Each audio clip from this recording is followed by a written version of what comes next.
Muy buenas tardes a todos. El día de hoy, como habíamos anunciado desde la anterior semana, vamos a tocar un tema que está siendo muy importante en la coyuntura actual de nuestro país, que es sobre los transgénicos y las políticas sobre este tema que nuestro país también está tomando. Damos la bienvenida a Staszek Sainsky y a Manuel Morales y también a nuestro compañero Lucio González. Les pido por favor que se presenten para toda la gente que nos está viendo. Desde luego. Mucho gusto. Me llamo Staszek Czaplicki, soy economista ambiental, trabajo en temas agrícolas y agropecuarios, cadenas de valor, sobre la deforestación y entre otros, pues miro diferentes aspectos económicos y voy a tratar de darles un poco más de ese aspecto a la dimensión de los transgénicos y en el contexto de las últimas medidas que se están tomando en Bolivia. ¿Qué tal? Mi nombre es Manuel Morales. La mayoría de las personas me conocen por mis actividades, ¿no? Soy investigador, escritor de libros, he hecho videos y una de las betas, digamos así, entre comillas, que más he trabajado ha sido la investigación sobre el tema agrario y el tema de los transgénicos. A ese respecto he escrito libros sobre los agronegocios en Santa Cruz, sobre el tema de toda la cuestión alimentaria. Entonces sí tengo mucha experiencia sobre el tema y bueno, y luego también ya en actividades de movilización y de defensa, ¿no? De la democracia, defensa de nuestros recursos naturales. Bueno, gracias a todos los seguidores de Tunupa por estar una vez más con nosotros. Realmente hemos estado preocupados por esta temática de los transgénicos, que es una temática importante en nuestra coyuntura, además en el momento preciso en el que se la toca, ¿no? Justamente cuando los espacios de diálogo y conversación entre sociedad y Estado en torno a los transgénicos se ven dificultadas por una pandemia y por la situación coyuntural que estamos viviendo, ¿no? Es muy importante tener los invitados de calidad que tenemos hoy y bueno, vamos a comenzar entonces junto a Manuel Morales Álvarez. Es escritor, como él decía, investigador, militante insurgente de varios trabajos escritos destacados, sobre todo libros de temáticas relacionadas a la vida política boliviana y también al tema de los agronegocios, ¿no? Manuel es una persona comprometida también con el trabajo junto a las dirigencias indígenas y campesinas y tiene un vasto conocimiento en esta área. Entonces, Manuel Morales, te damos la bienvenida y bueno, agradecerte una vez más aceptar la invitación y adelante, estamos con tu intervención en este momento. Bien, muchas gracias. Voy a exponer sobre el tema de los transgénicos. Vamos a hablar de un poquito el tema de las abrogaciones que hemos estado peleando, el tema de las excusas de los miembros del Comité de Bioseguridad y la necesidad de que haya una denegación, ¿no?, a los decretos transgénicos, pero eso lo vamos a ir dando en el transcurso de la intervención. Quiero informar a la población, muchos de ellos seguramente todavía no saben, que el gobierno ha sacado hace un día atrás el decreto supremo 4238, donde modifica el plazo en la disposición transitoria única de 10 días que tenía que ser el plazo para que el Comité Nacional de Bioseguridad apruebe un procedimiento abreviado para introducir nuevos transgénicos, lo ha ampliado a 40 días. Es decir, para nosotros esto es una victoria muy importante, muy contundente. Puede ser interpretada desde diferentes ángulos el significado del decreto, pero la realidad es que no llegaron a utilizar los 10 días, a los 8 días, 9 días podríamos decir hábiles, que ellos mismos se dieron un paso atrás. No llegaron a los 10 días a poder aprobar su procedimiento abreviado. Es una derrota del agronegocio, de los transgénicos, de los empresarios, pero evidentemente no vamos a por ello festejar de manera apresurada, sino que esto nos da un respiro, sobre todo a favor de todos nosotros, porque vamos a contar con más tiempo para hacer lo que hemos estado haciendo hasta el día de hoy. ¿Y qué es lo que hemos estado haciendo hasta el día de hoy? En primer lugar, denunciando lo que estaba sucediendo en el país, oponiendo resistencia, movilizándonos. Hemos tenido asambleas por los bosques, utilizando mecanismos virtuales, hemos tenido la posibilidad de hacer debates, de llevar nuestra posición, no solamente hacia los medios de comunicación, sino también de hacer acciones directas contra el gobierno dentro de una estrategia que no descansa de poder asumir en el futuro acciones administrativas, penales y en la justicia constitucional, porque sí nos vamos a hacer respetar y vamos a evitar que se introduzcan más transgénicos, vamos a preservar nuestros bosques y vamos a hacer que se respete lo que ya se ha avanzado en materia constitucional. El Decreto Supremo 4232 fue una acción pues desesperada de estos empresarios y de los actuales gobernantes que dijeron, miren qué maravilloso, ¿no? En una cuarentena, cuando la gente está en sus casas, no hay posibilidades de movilizarse, el gobierno implementa varios decretos para coartar la libertad de expresión, la gente está cumpliendo disciplinadamente, pero si no cumple disciplinadamente la cuarentena, bueno, tenemos a la policía, a las Fuerzas Armadas para movilizarse. Estamos viviendo casi una situación de estado de sitio, podríamos decir, aunque no es tan cierto, no es tan evidente, pero en unas condiciones donde no hay posibilidad de que la sociedad pueda movilizarse y rechazar, le meten este paquetazo, ¿no? El decreto 4232 y deciden avanzar, ¿no? O sea, aprovechar, dicen, qué mejor momento, en un momento donde la gente está preocupada del coronavirus, donde la gente se está muriendo, hay preocupación por la salud, aprovecharemos y le meteremos. Va a ser nuestra única oportunidad de hacerlo. El decreto decía lo siguiente, y es importante mencionarlo. Dice el decreto en su artículo único que de manera excepcional se autoriza al Comité Nacional de Bioseguridad establecer procedimientos abreviados y en la disposición transitoria dice que el Comité Nacional de Bioseguridad deberá aprobar los procedimientos abreviados. Es decir, establezcan procedimientos abreviados y apruébenlos, les dice al Comité Nacional de Biotecnología, de Bioseguridad, mejor dicho. En ese sentido, entonces, lo que nosotros nos hemos preguntado es, ¿quiénes son estas personas? Y gracias a algunas acciones administrativas como enviar cartas, en fin, nos han respondido a nivel del Viceministerio de Medio Ambiente y nos lanzan la tablita esta, donde están los delegados de 5 instituciones estatales, es decir, representantes del Ministerio de Medio Ambiente, Relaciones Exteriores, Desarrollo Rural, Desarrollo Productivo, Ministerio de Salud y el Comité Ejecutivo de la Universidad Boliviana. Y estos son los integrantes originalmente certificados el 16 de marzo de este año. Entonces, ahí están las resoluciones ministeriales y con esto, evidentemente, este comité tendría la designación y ellos podrían operar. Entonces, lo segundo que se nos ha venido a la mente es preguntar quién diablos son estas personas, si realmente nos representan y si realmente estos señores van a poder garantizar un procedimiento de evaluación ético, transparente, científico, etcétera, etcétera. Y claro, luego nos enteramos a través de una nota que enviamos a la Cancillería y al resto de los ministerios que el ministerio, por ejemplo, de la Cancillería de Relaciones Exteriores, a través de una nota nos responde que sus 2 delegados habían sido modificados, habían sido cambiados a finales de marzo, dicen, ¿no? Y que nombran a un tal Fernando Moisés Jiménez como titular y Gerson Macay Flores como alterno. Y ahí es donde nosotros empezamos entonces a aprovechar y hacemos un siguiente cuestionamiento. En primer lugar, solicitamos una excusa general de todos los miembros del Comité de Bioseguridad porque ellos estarían vulnerando un principio básico y es demostrar capacidad evidente de idoneidad que les posibilite la evaluación de riesgo de la introducción transfronteriza de organismos vivos modificados genéticamente y sus respectivos procedimientos. Eso es lo que dice el reglamento interno del Comité de Bioseguridad.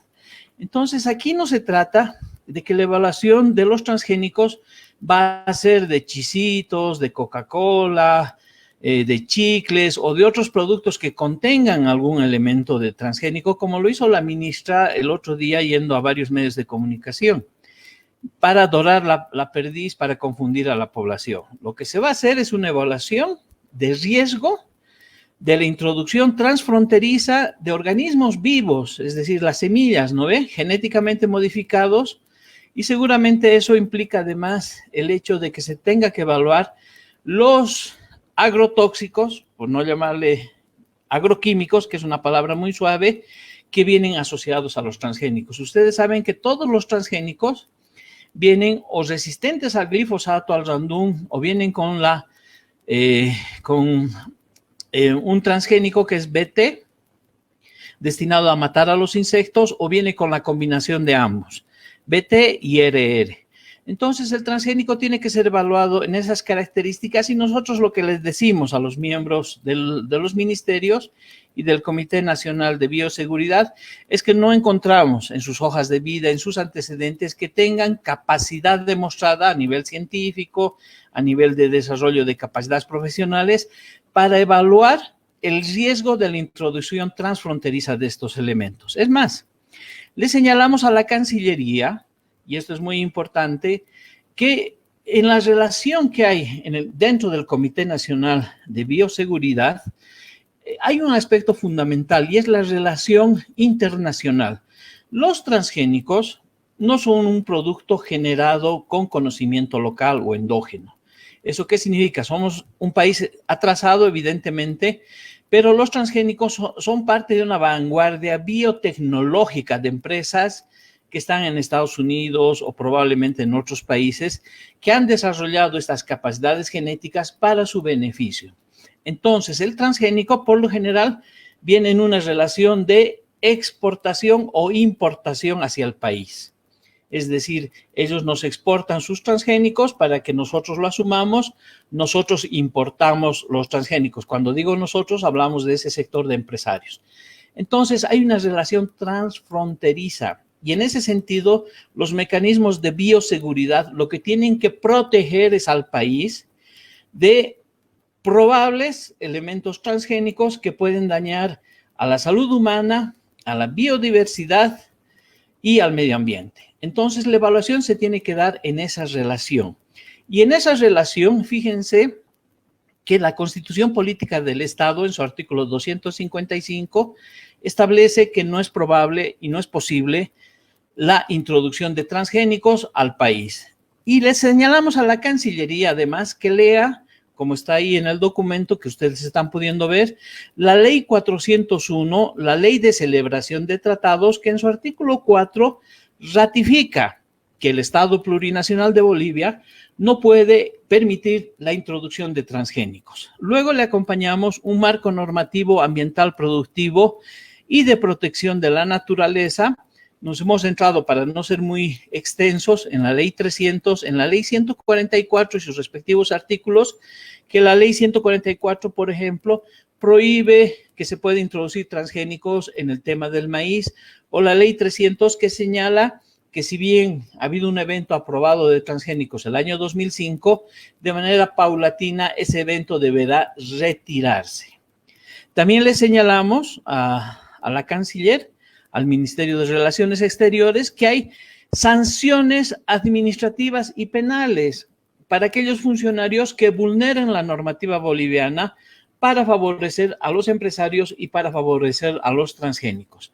Concretamente le hablamos que en la Constitución Política del Estado, el artículo 124, es muy preciso y establece que cualquier vulneración al régimen constitucional de recursos naturales acredita que se puede abrir un juicio de responsabilidades a las primeras autoridades del Estado de manera respectiva. También le señalamos que la Ley del Medio Ambiente, la 1333, también establece procedimientos penales en el artículo 113, 114, 115, y que si los funcionarios públicos del Comité de Bioseguridad se atreven a aprobar los transgénicos, son susceptibles de procesos penales y que se agravan en el doble las sanciones por ser funcionarios públicos. También en este sentido, le señalamos que, de acuerdo a lo que dice el Comité de Bioseguridad en su reglamento interno, la Constitución Política del Estado debe ser cumplida por este Comité de Bioseguridad. Entonces, ahí está el relato de lo que les he estado señalando, de las leyes que hemos argumentado. Y señalamos además que de manera concreta, el Comité Nacional de Bioseguridad debe cumplir con los principios constitucionales y esos principios constitucionales son buenos volverlos a mencionar. En realidad, dentro del reglamento, podría ser que los principios constitucionales sean el único norte legal, normativo que tienen que cumplir. Entonces, les recordamos que esos valores éticos y morales tienen que ver con el vivir bien, la biodiversidad, la unidad, la inclusión, la dignidad, y no con favorecer a empresarios transgénicos para beneficio personal. También hemos señalado que el presidente del Comité Nacional de Bioseguridad, que recae en uno de los delegados del Viceministerio de Medio Ambiente, Agua y Recursos Forestales, es la persona que en atribuciones tiene que hacer cumplir las disposiciones del Protocolo de Cartagena y el resto de las normas que hacen al país. Y eso es fabuloso. ¿Por qué? Porque el Protocolo de Cartagena ha sido suscrito, es una ley nacional.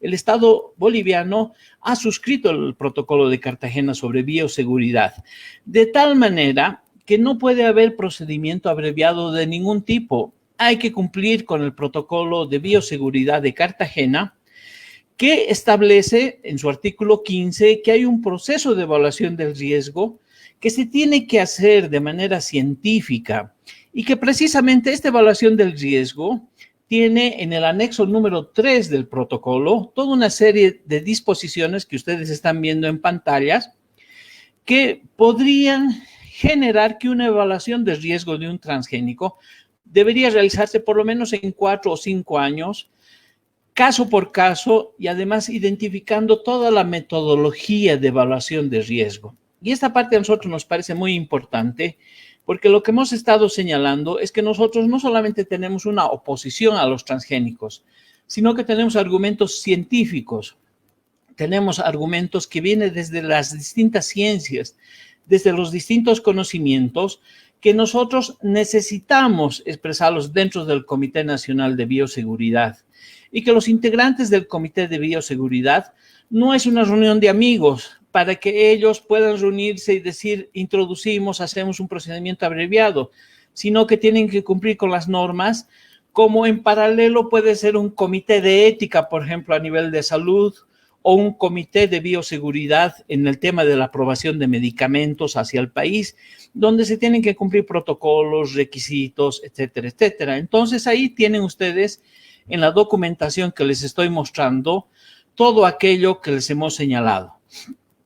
También hemos señalado que si esto es así, entonces el Comité Nacional de Bioseguridad, en función de sus procedimientos, debe denegar, no solamente excusar en la primera etapa a los funcionarios que hemos señalado de no cumplir con los requisitos de eficiencia e idoneidad profesional para la evaluación de riesgo de organismos genéticamente modificados en un transporte transfronterizo, sino que señalamos además que el Comité de Bioseguridad debe denegar el Decreto Supremo 4232, porque la forma de redacción de este decreto establece que ellos tienen que elaborar y posteriormente aprobar un procedimiento abreviado, pero resulta que ese procedimiento abreviado no es parte de las funciones del Comité Nacional de Bioseguridad.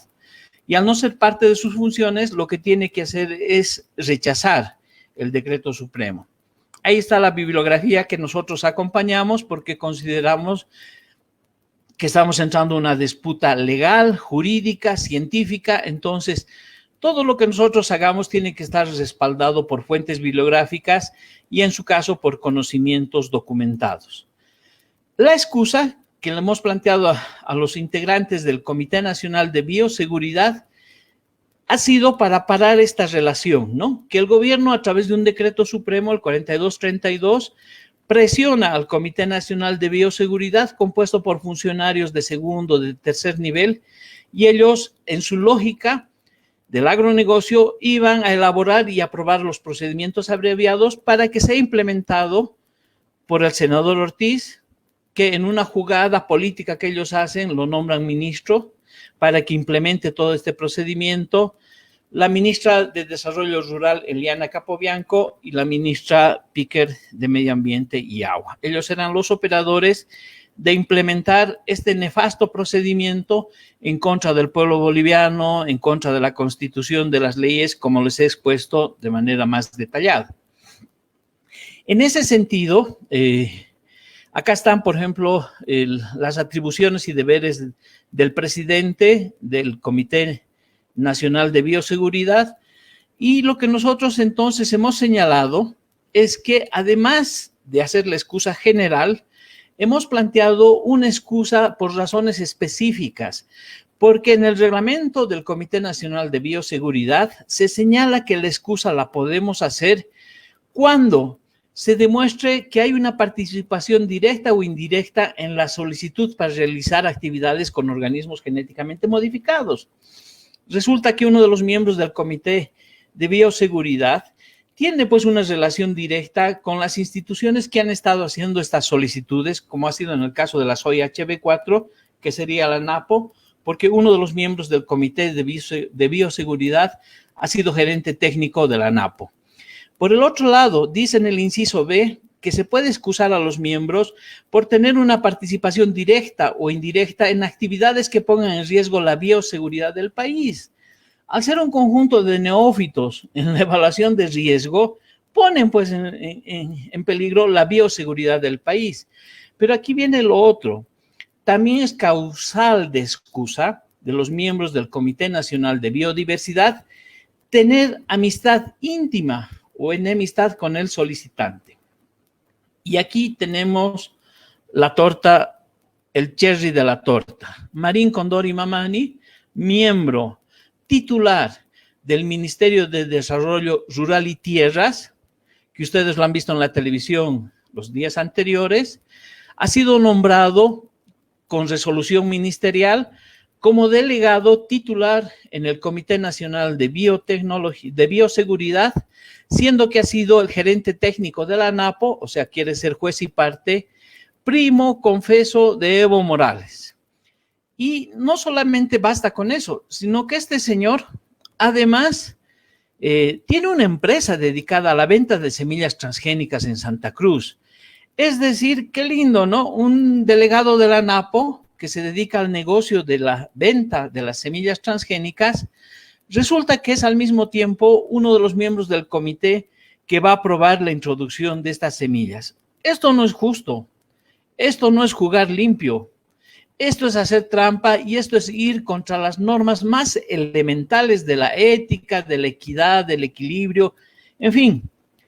En ese sentido, aquí tenemos, por ejemplo, que el señor Marín Condori Mamani, siendo primo de Evo Morales, sigue en el actual gobierno y es actualmente el director del INIAF, del Instituto Nacional de Innovación Agropecuaria y Forestal.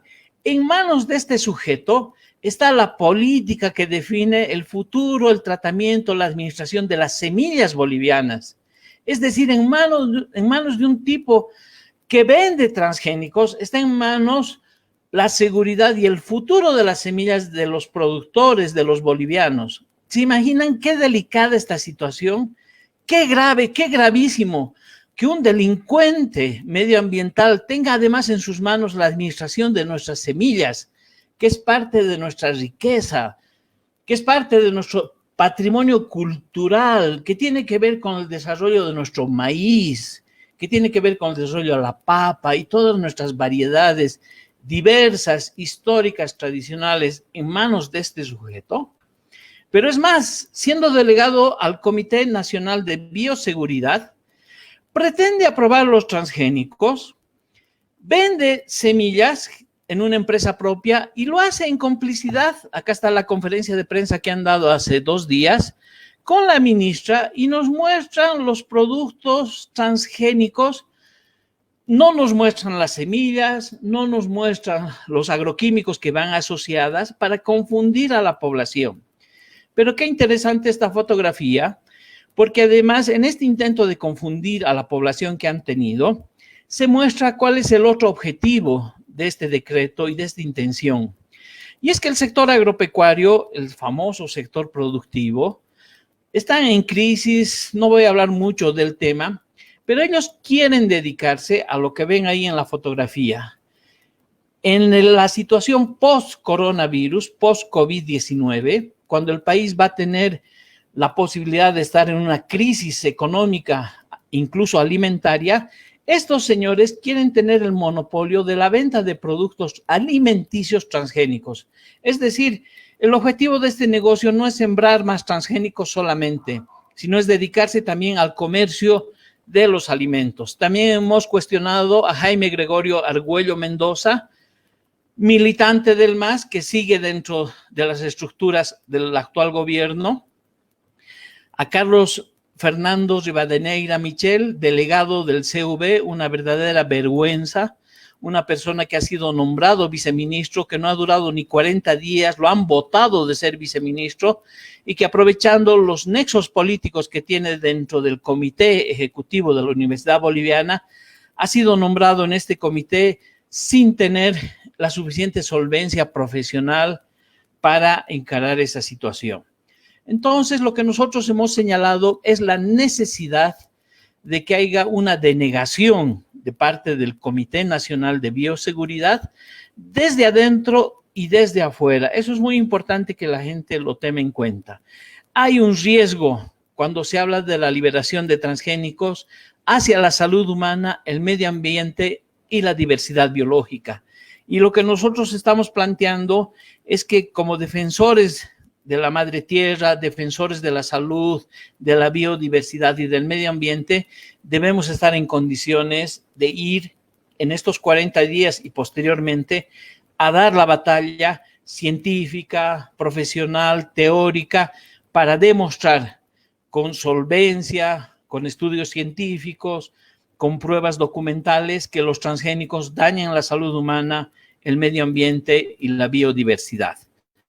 Esa es la acción que hemos estado desarrollando y eso era lo que quería comunicarles a ustedes a través de esta pequeña intervención, porque sobre los transgénicos se ha hablado mucho, evidentemente hemos recibido mucha información, pero me parecía justo explicarles estas acciones que hemos venido desarrollando y que nos han permitido haber logrado este pequeño triunfo, pero ahí no ha acabado todo.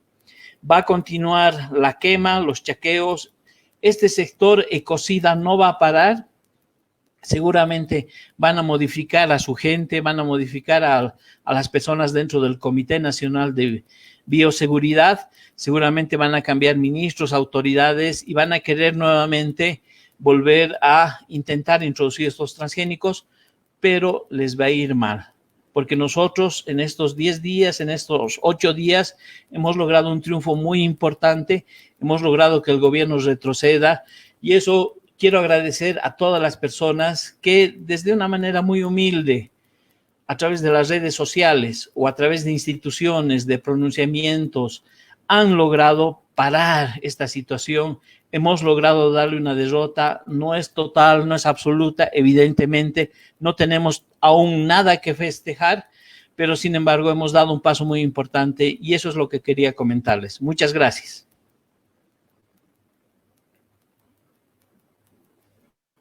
Bueno, Manuel, muchísimas gracias. Creo que realmente tu intervención ha sido muy clara, concisa sobre lo que está pasando en el país. Y algo que mencionabas también y que es importante quizás aclarar a las personas. En el 2000 se implementa el Protocolo de Bioseguridad de Cartagena. Bueno, se lo escribe en 1999. Y este protocolo, que Bolivia es parte de los países que se han adherido a este convenio, tiene alrededor de 40 puntos que tienen que ser tratados para considerar el ingreso o no, de nuevos productos transgénicos en los países que están adheridos a este protocolo. Lamentablemente, ninguno de esos puntos se está revisando en el país, ninguno de esos puntos se los está tomando de la manera y con el tiempo preciso. Lo que tú mencionabas de que realmente se necesitan al menos 2 o 3 años para poder revisar todo lo que especifica y todo lo que exige este protocolo es sumamente importante, porque ni en 10 ni en 40 días se va a lograr hacer un protocolo que demuestre seguridad en el tema de salud, seguridad ambiental y también en el ámbito social y económico. No sé si Lucio y Stash quisieran comentar algo o preguntar algo. Bueno, primero agradecerte, Manuel, por la ilustre intervención que has tenido. Realmente nos parecía muy importante mostrar la realidad que estamos viviendo. No solo se trata de decir sí o no a los transgénicos, sino que en el país hay estructuras las cuales pueden estar a favor o en contra de estos transgénicos, ¿no? Y estas estructuras que están a favor de los transgénicos tienen que ver con los grandes intereses de las transnacionales, pero al mismo tiempo de intereses de, por llamarlo, la burguesía agroindustrial en el país, ¿no? Uno de los puntos que tal vez quisiera hacer énfasis y para como afán de pregunta, digamos, para ti, Manuel, es que hemos visto, por lo menos yo he visto mucha discusión en redes sociales, justamente por la imagen que tú mostrabas, que era los alimentos que se consumen en Bolivia, más o menos son alimentos transgénicos o alimentos que no son saludables, digamos, pero en este caso el gobierno los presentaba como si fueran parte de la lógica de los transgénicos para mostrar que realmente no es nada del otro mundo, cuando en realidad estamos dañando no solo la salud de las personas, sino también las formas de producción de de las personas en general que trabajan en el área rural o en el campo, ¿no? Entonces, tú al ver estas imágenes, Manuel, cuando se presentaban estos alimentos, ¿qué le podrías decir a la gente que colocaba y decía, comemos transgénicos todos los días, que cree que el problema es alimentarse de estos transgénicos? ¿Cuáles son los problemas que generan los transgénicos, no solo a nivel, digamos, de la salud, sino a nivel social, sobre todo, ¿no? En Bolivia. Claro, cuando una ministra va a varios medios televisivos a hablar sobre los transgénicos y lleva Coca-Cola, estos alimentos, ahí ya se nota que no quieren hablar del tema de los transgénicos, porque de lo que estamos hablando es de una evaluación, ¿no ve? Para que puedan introducirse variedades de transgénicos y pueden ser plantadas. Lo que deberían haber hecho es llevar sus semillas transgénicas y sus químicos, sus tóxicos que le meten a los transgénicos. Deberían haber llevado sus semillas de soya, llevar su glifosato, su glufosinato de amonio, su paraquat, sus 2,4-D y el conjunto de agroquímicos que le meten a los transgénicos. Y eso deberían haber presentado y decir, bueno, esto es lo que queremos evaluar y esto es lo que queremos introducir. Son unos cobardes entonces, ¿no? Entonces, claro, ¿cuál es la mejor maniobra? Vámonos a los alimentos. ¿Y qué mejor si nos vamos a los alimentos que la población come? Evidentemente, muchos alimentos probablemente contienen elementos transgénicos, pero ese es otro tema, es otra discusión, podemos estar horas en ese tema. Pero fíjate a qué es a lo que yo voy. Lo que quiere el agronegocio, y esa es la movida estratégica, quiere meterse a nuestro plato y a nuestra comida. Quieren ellos ser los que determinen qué vas a comer y por lo tanto cuánto vas a invertir en esa comida y si te enfermas, que vayas al sistema sanitario y pagues también, ¿no? Entonces la gran movida de los agronegocios ha sido meterse a definir los patrones y la cultura de comida de la gente. Entonces para hacer eso tienes que romper con tus valores culturales de una alimentación sana, históricamente realizada y culturalmente pertinente. ¿Qué mejor entonces si vas matando el chuño, si vas matando la papa? ¿Qué mejor si vas matando el maíz, no? Y que la gente únicamente tenga que comprar esa basura, que son los productos de la agroindustria cruceña, en este caso, pero también de la manufactura de alimentos, que es su socio principal. Entonces, durante estos últimos años, a nivel de la manufactura de la industria alimenticia, ellos han avanzado bastante, al grado de tenerte chicles, Doritos, gaseosas, un montón de productos elaborados con transgénicos. Pero ahí viene la parte también de la batalla que estamos dando, cuando un montón de gente se da cuenta que debemos ver lo que estamos consumiendo, rechazar y recuperar nuestros alimentos tradicionales. Pero como te digo, ese sería otro tema de discusión, es otro aspecto, que no estaba muy metida en esta batalla, ¿no? Entonces, por eso que el gobierno dice, bueno, con transgénicos hasta la Coca-Cola, ¿no? Entonces, los que no están con los transgénicos quieren rechazar nuestra forma cultural de alimentarnos, lo nuevo, lo que todo el mundo consume, y eso no era el debate, ese no es el debate, aunque ese debate también lo podemos dar y lo podemos rechazar. Entonces, por eso es que me pareció burda la intervención de la ministra, fue vergonzoso, ¿no? Que no hablen de los transgénicos, de la evaluación. Y claro, ese tipo de maniobras estaban esperando volcar la opinión pública, pero creo que la intervención de la ministra en los medios fue evaluada por el gobierno de manera negativa. Se dio cuenta que lo que fueron a hablar no logró convencer a la gente, sembró más dudas, y yo creo que por eso, más la acción que hemos hecho ciudadana, ha permitido que salga este nuevo decreto y hayamos podido parar en los 10 días la aprobación de este procedimiento abreviado. Si me permiten, quería solamente agregar de que en lo que Manuel, sobre la Coca-Cola, por ejemplo, Coca-Cola aclaró, y lo ha aclarado a lo largo de los años, que no quieren tener nada que ver con los transgénicos. Tienen miedo de que les haga mala imagen, incluso a ellos. O sea, realmente la lógica va por otro lado.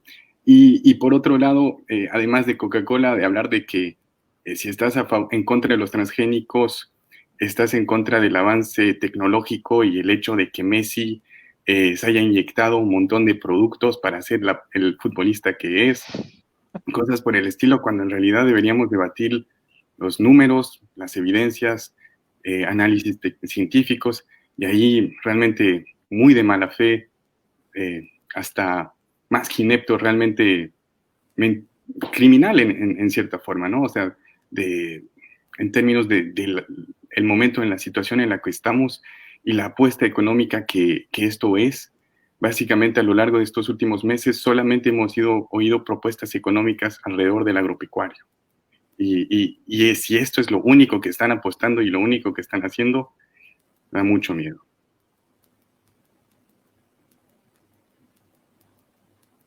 Bueno, muchísimas gracias, Manuel, por tu intervención y por todo lo que nos has logrado explicar.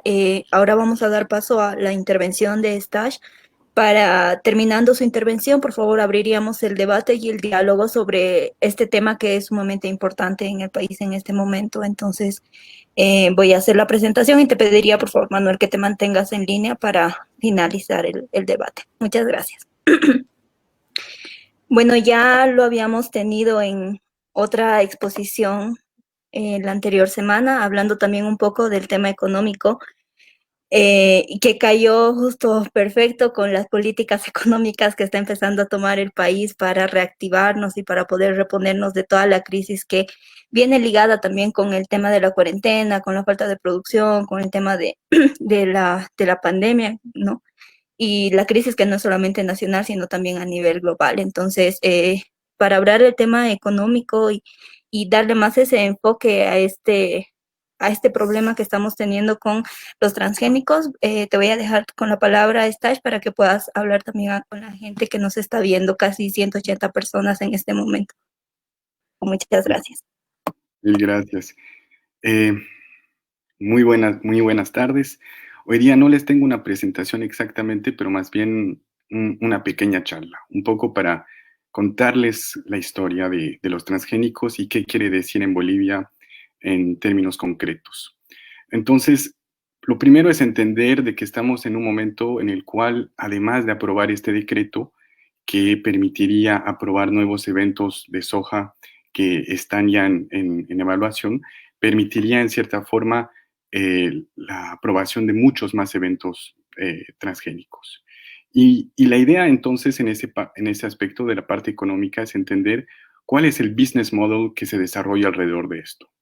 Entonces, el mejoramiento de cultivos a través de selección de los cultivos que tienen las características más interesantes, que quiere decir como productor cultivo 10 tipos de maíces, da mejor resultado en sequía, entonces lo guardo y en año que siento que va a haber sequía o en cierta proporción lo uso y básicamente voy mejorando la calidad material que tengo genética, el tipo de semillas, para qué propósito. Eso es algo que se ha dado a lo largo de los miles y miles de años. Ahora, con la Revolución Verde, después de la Segunda Guerra Mundial, esto pasa a manos de empresas transnacionales y nacionales. La idea siendo de que la parte productiva ahora está hecha por profesionales y ya no simplemente por agricultores. Entonces, en ese sentido, con la producción intensificada, o sea, quiere decir con mucho más densidad de productos cultivados en el suelo y un mayor rendimiento, tenemos más pestes y enfermedades que se dan en la producción agrícola. Entonces, las empresas deciden generar mejores tipos de semillas y no encuentran la forma de darle las características que quieren, o simplemente toma mucho tiempo para la idea de generar una respuesta rápida. Entonces comienzan a modificar ciertas semillas y a partir de ahí proponen ese tipo de semillas. Ahora, las grandes dudas en el mundo están en torno a si es o no saludable para la salud humana, qué puede implicar para el material genético, si eso va a contaminar o no los tipos de variedades que ya existen en el mundo, y por último, si es que su modelo de desarrollo es sostenible y económicamente viable para los pequeños, medianos y grandes agricultores del mundo. El día de hoy, después de décadas de tener a los organismos genéticamente modificados, tenemos menos de 30 países en el mundo que llevan adelante algún tipo de producción de transgénicos. Típicamente, la idea es de que son países con estándares ambientales y sociales mucho más bajos. ¿Qué quiere decir? Estoy dispuesto a comprarte el producto, pero ¿sabes qué? Preferiría que no lo hagas aquí en mi casa, sino que lo hagas en tu casa, ensucies allá, tengas todos los problemas ahí y yo te compro el producto ya acabado, ¿no? Pese a todo, mismo en esas regiones que están importando, por ejemplo, en el caso de China o de la Unión Europea, es para el ganado. Más que todo, cerdo y pollos, lo mismo en Bolivia, y no es tanto para consumo humano. En el caso de China, por ejemplo, la soja para consumo humano está prohibida la producción de transgénicos y es en gran parte producción orgánica. Lo mismo en la Unión Europea, ¿no? Ahora, con eso en mente, la idea es de que las transnacionales han empezado a decir, bueno, entonces tenemos que generar transgénicos que tengan todavía propiedades más interesantes.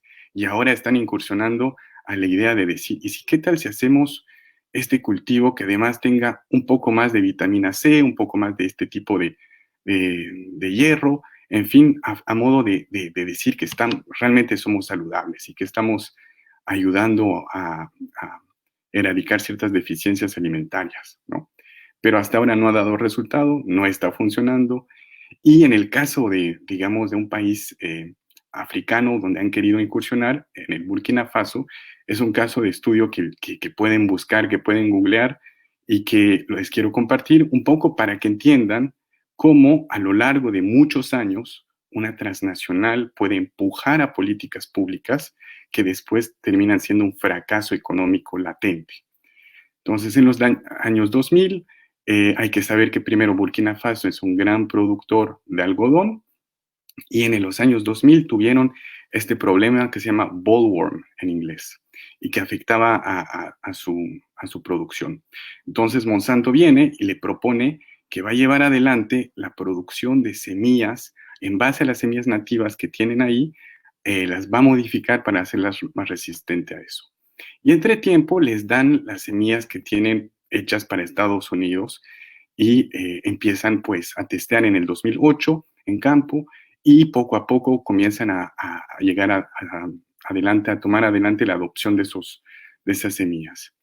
Hasta ese momento no generan la nueva variedad genéticamente modificada nativa, sino usan la otra que habían producido para Estados Unidos. Y al fin del día, la calidad del algodón generado, o sea, qué tan largas son las fibras, es mucho menos que lo que solían producir. Y el 2014-2015 la producción mundial de algodón tiende a ser de muy alta calidad y hace que los precios del algodón de Burkina Faso caen al piso. Y básicamente con 3/4 de la producción que ya había adoptado los transgénicos, resulta ser un año de pérdida económica a tal punto que finalmente el Estado de Burkina Faso rompe el acuerdo con Monsanto, los vota. Básicamente hay que entender de que la compensación que propone Monsanto es de $3 millones, cuando el Estado de Burkina Faso le indica que ha perdido $85 millones. Y, eh, y pese a todo, Monsanto sigue percibiendo los royalties de la semilla. O sea, básicamente, una vez que has creado una semilla genéticamente modificada, como cualquier tecnología, la vas, la certificas y después cualquier persona que la usa te tiene que dar un porcentaje. Y se habían recolectado $18 millones. Entonces, eso es un poco para decirles que a lo largo de 20 años han hecho una mala apuesta económica con análisis, con evaluaciones, porque básicamente Monsanto quiso hacer de Burkina Faso su ejemplo para toda la región y resultó ser un gran fracaso. Ahora, todo esto, las empresas transnacionales, agropecuarias y de transgénicos están conscientes de su mala imagen. Entonces hacen un montón de lobby. Están justamente financiando mucha investigación, mucho periodismo a favor de sus argumentos. Y básicamente nos encontramos en una situación muy similar a la de los años 50, 60 con las tabaqueras, que ahora ya sabemos que básicamente nos estaban tomando el pelo durante décadas y que tenemos pruebas y que hasta ahora tampoco les ha pasado gran cosa. En la misma situación nos encontramos. O otro ejemplo es cuando en los años 90 las empresas de petróleo estaban financiando investigación para demostrar de que no existía el cambio climático, o que sí existía, no era de la culpa de los humanos, o que sí existía y era de la culpa de los humanos, no se podía hacer nada. Pero la verdad es de que el día de hoy sabemos que no es ninguna de las tres resulta ser verdad. Bueno, con eso en mente, con el último decreto que han aprobado, hay dos cifras que están volando. La primera es de decir de que se van a generar 300,000 empleos. La segunda, y esa es muy cuestionable, es de que a la ANAPO ha indicado que gracias a esta medida espera generar ingresos de 2,8 mil millones de dólares. En cambio, la ministra, una funcionaria de gobierno ha indicado esta mañana, por lo menos ha salido esta mañana en prensa, que espera que se genere 18 millones de dólares. Entonces, es completamente cifras que ni saben qué están calculando, ni saben para qué, pero en fin, ahí tenemos, y la idea es un poco ahora sentarnos para decir qué es real y qué no es real. Y por eso ahora les voy a hablar un poco del caso boliviano en concreto, la rentabilidad, qué quiere decir todo lo que estamos diciendo para el pequeño productor. Entonces, básicamente los tres grandes problemas que tiene la producción sojera suele ser la sequía, demasiadas lluvias o inundaciones y otros pequeños pestes o enfermedades, sobre todo el chinche. La productividad boliviana es bastante baja, 2015 2,3 toneladas, 2018 2,1 de bajada. En el caso de Brasil, para el mismo periodo de 3 sube a 3,3 toneladas por hectáreas. En el caso de Paraguay sube de 2,5 a 3,1 toneladas por hectáreas. Entonces, con eso en mente, la idea es entender, bueno, y es rentable para los productores la soja transgénica, porque es al final del día la soja que estamos usando, y bueno, si los transgénicos son tan buenos, ¿qué resultados tenemos? Entonces, he tomado un año, el año 2015, que no me parecía que no es el año más digamos, de precios de soja más altos, sino es de mediana escala, 350, 450 dólares ha fluctuado ese año a niveles de mercados internacionales. El día de hoy, solo para que sepan, estamos a 300 y bordeando, sube y baja por ahí. Bueno, ese 2015, entonces recuerdo, 350, 450 dólares la tonelada al mercado internacional. Por debajo, los costos de producción dependen mucho de dónde se llevan adelante y por quiénes. Entonces, básicamente, hay una cierta noción de que los pequeños productores de soja por debajo de 50 dólares no suelen ser rentables a la larga. Puede que un año sí, porque el precio fue mejor, pero básicamente no hay manera que puedan competir con la rentabilidad que generan los grandes productores. Entonces, en zonas de frontera agrícola, nos encontramos con que los pequeños productores tienen costos de 180 dólares por tonelada y el grande productor de 113 dólares por tonelada ese mismo año en Bolivia, departamento de Santa Cruz. En el caso de zonas que no son de bosque, o sea, de frontera con bosque, los costos, quiero decir, de producción son mucho más altos. Entonces, para el pequeño productor, estamos hablando de 180 dólares por tonelada versus para el grande 130 dólares por tonelada. Entonces, básicamente, estamos hablando de una escala de 50 dólares de diferencia entre el pequeño y el grande por lo general. Y los pequeños productores llegan a ser solamente los pequeños productores llegan a ser el 84% de los productores, pero prácticamente no tienen la menor proporción de la tierra, ¿no? Entonces, este es un negocio que estamos viendo los precios de la soya que están bajando y a mediano o largo plazo no es viable para el pequeño productor. Los tipos de semillas que se están adoptando el día de hoy están enfocados, el HB4 a la sequía, y eso nos lleva un poco a ver un poco la idea de que básicamente la falta de, o sea, la consecuencia de la deforestación es la sequía y la lluvia. Y los mismos productores el día de hoy están pidiendo tener semillas genéticamente modificadas, adaptadas a la sequía. Entonces, cuanto más estemos llevando adelante este proceso, mayor van a ser los problemas para ellos mismos, ¿no? Ahora, con eso en mente, yo quería entender un poco más a nivel de productores, ahora a nivel del procesador, del comercializador, de que es la gran empresa. En el 2013, Gravetal, que era la mayor empresa comercializadora, estamos hablando más o menos de 1/3 de la soya de Bolivia. Ese año, que fue grandioso para el precio o sea, en términos de precio de la soya, el precio rondaba alrededor de 450, 500 dólares la tonelada. A mí me pareció bien interesante decirme, ¿y cuántos impuestos pagó eso ese año? Si básicamente tan jugoso estaba el negocio. Entonces, generaron 270 millones de dólares de venta o de ingresos y solamente 6 millones de dólares de impuestos. La empresa más grande agropecuaria del 2013 pagó solamente 6 millones de dólares de impuestos al Estado boliviano. Pongan esto en proporción a lo que el Estado ha hecho por el agropecuario. En el caso, hace un par de años, crearon esta planta fertilizante súper grande que se llama Bulo Bulo. 953 millones de dólares. Y hasta ahora, las ventas que han hecho en cantidad y la capacidad que están teniendo de producir y de vender es ridícula para el tamaño de la infraestructura que han generado.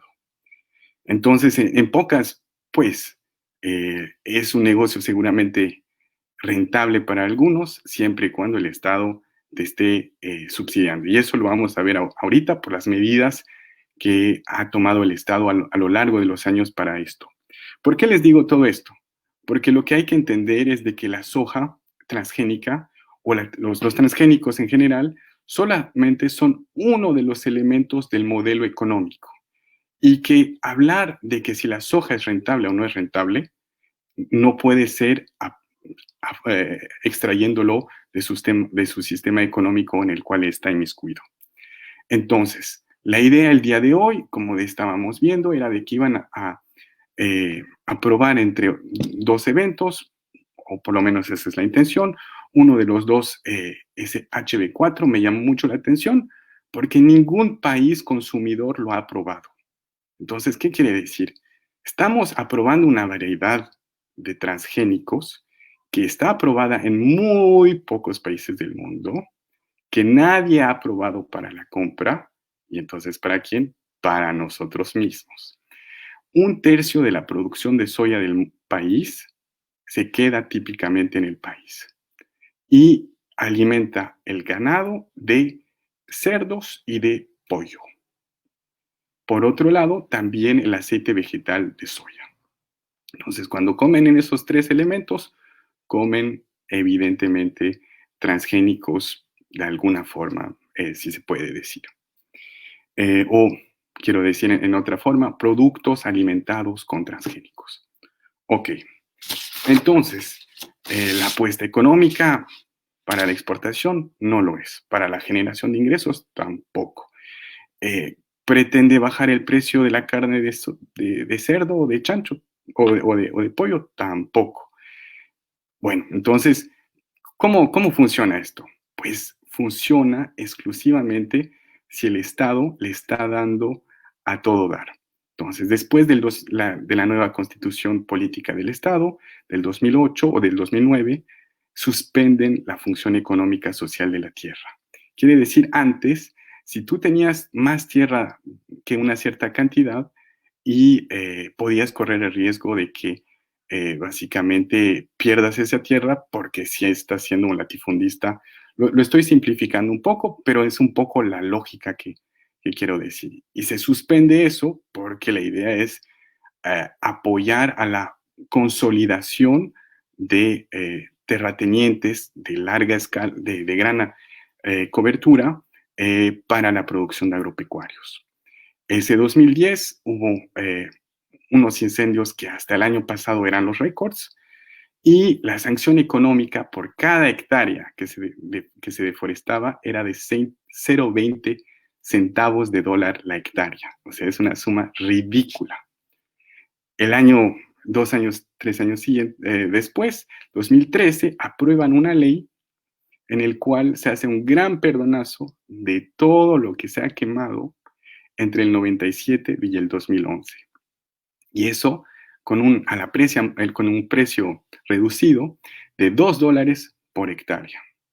Y con todo eso terminan legalizando la deforestación de 1,7 millones de hectáreas. Pónganse a pensar que el día de hoy la producción de soya apenas está por 1 millón de hectáreas y en ese entonces legalizaron 1,7 millones de hectáreas. Bueno, con todo eso en mente, hay que saber de que en ese entonces es cuando plantean la idea de que hay que expandir aún más el agropecuario. Y ponen en la Agenda 2025 la idea de que 1 millón de hectáreas serían deforestadas por año entre el 2016 y 2020. Deforestamos alrededor de 150,000 a 450,000 hectáreas. Entonces, la idea era multiplicar la deforestación año tras año. Era una política de Estado. Para hacerlo, desde luego, toman diferentes medidas, tratan de abrir mercados en China, pero la realidad es que exportamos más que todo a Colombia, Perú y Ecuador. Casi nada hemos exportado hasta ahora de soya o de carne a China y de carne a nadie, en realidad. Por otro lado, ponen en lugar una línea de financiamiento de $150 millones con la plata de las pensiones y a una tasa de préstamo reducida si es que lo haces en zonas fronterizas con los bosques.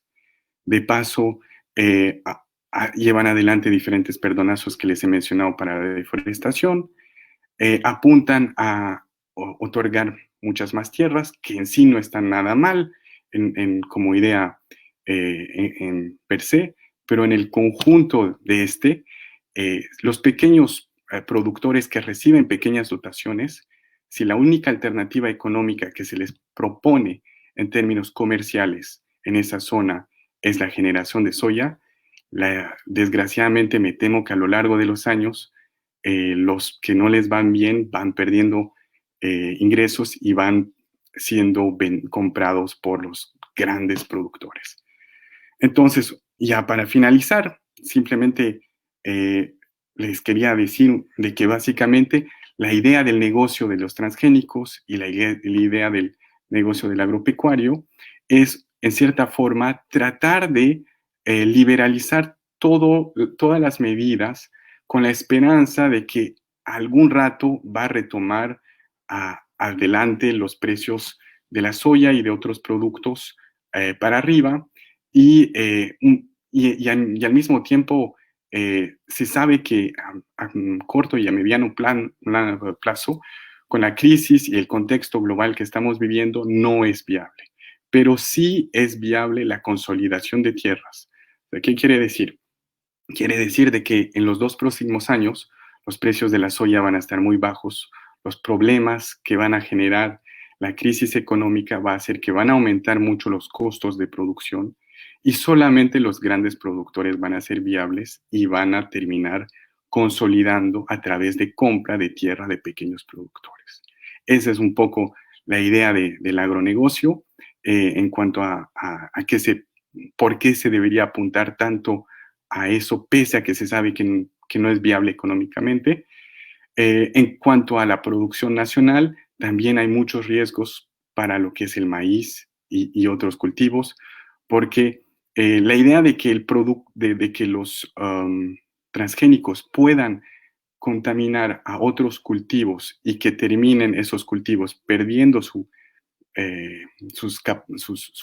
atributos y que de paso se vuelvan de propiedad de las transgénicas, porque el patente de ese transgénico sigue vigente incluso en material genético que no han generado, da mucho miedo. O sea, esa idea de que se pueda llevar adelante a tal punto que en cierta forma, como principio de precaución, es uno de los elementos principales por los cuales muchos países de la Unión Europea no toleran la producción de transgénicos en sus suelos. Entonces, con eso en mente, simplemente quería darles un poquito una perspectiva de los transgénicos, también un poco ver más allá de la medida actual y de ver un poco las otras medidas que se han llevado adelante y todo el esfuerzo en términos de financiamiento, en términos de poner, a habilitar el marco regulatorio para que se pueda llevar adelante toda esta producción que francamente, si uno se pone a ver en perspectiva cuánto ha sido gastado en el agropecuario y cuánto de poco genera en impuestos, en flujos comerciales, en generación de empleos. Estamos hablando de 14,000 productores de soya en todo el país y la soya se produce en 1 de cada 3 hectáreas agrícolas del país. Si eso genera 14,000 empleos, ni por si acaso vamos a generar 300,000 empleos a base de aprobar transgénicos. Y con las medidas que ya tenemos, básicamente, y con el poco presupuesto que tenemos, hay muy poco margen para hacer algo más y que la productividad boliviana se suba por los suelos, como a niveles brasileros o paraguayos, ¿no? Es muy iluso pensar eso. Entonces, con eso simplemente decirles de que son falsas soluciones, son falsos debates y que no nos tenemos que dejar tomar el pelo cuando nos tratan de culpabilizarnos para hacer sentir de que si uno consume algún producto que es industrial y que es de comida chatarra, por ende no puede criticar que el modelo económico principal del país sea en torno a la producción de transgénicos. No hay que dejarse caer en esa dinámica.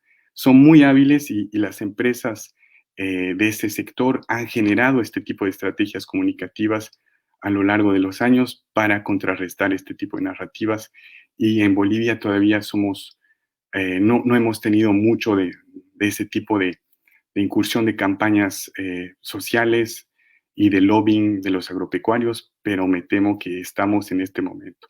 Es muy importante informarse y muy importante que mismo verifiquen que lo que yo les he dicho es verdad y vayan a buscar sobre el caso de Burkina Faso y otros para darse cuenta. Excelente, realmente ha sido una intervención estupenda. Hemos tenido un análisis desde el lado económico, otro lado desde el análisis jurídico, también social.